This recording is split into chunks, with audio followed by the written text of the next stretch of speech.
আপনি কি কখনো এমন কাউকে দেখেছেন যার শরীরটা ঘুমিয়ে আছে কিন্তু মাথাটি ঘুরে বেড়াচ্ছে বাতাসে?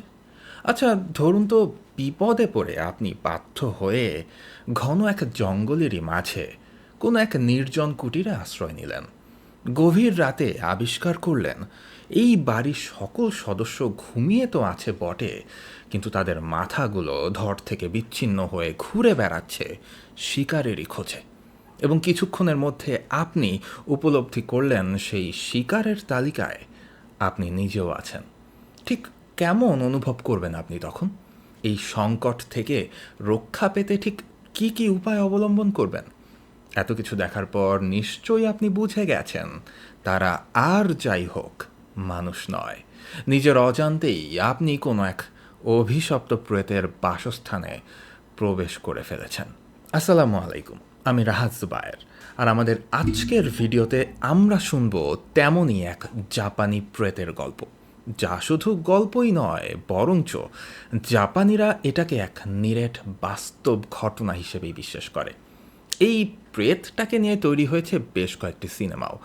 কিন্তু মূল গল্পে যাওয়ার আগে জেনে রাখা দরকার এই প্রেতের গঠন সম্পর্কে।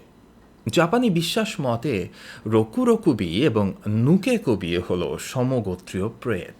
এরা দিনের বেলায় স্বাভাবিক মানুষ থাকলেও রাতের আধারে তাদের ধর থেকে মাথাটা লম্বা হয়ে ঘুরে বেড়ায় খাবারেরই খোঁজে।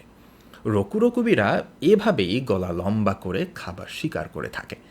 এরা তুলনামূলকভাবে বেশ কম ক্ষতিকর, কারণ এদের খাদ্য হলো মূলত কীট পতঙ্গ।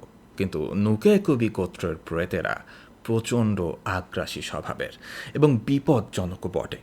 এবং আরও ভয়ের ব্যাপার, খাবার শিকারের সময় এদের মাথাটা সম্পূর্ণটাই ধর থেকে আলাদা হয়ে উড়ে বেড়ায়।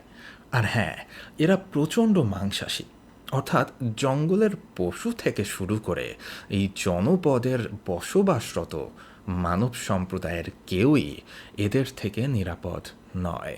যাক, তাদের গঠন ও চরিত্র নিয়ে অনেক কথাই হলো। এবার তাহলে মূল টপিকে আমরা প্রবেশ করতে পারি।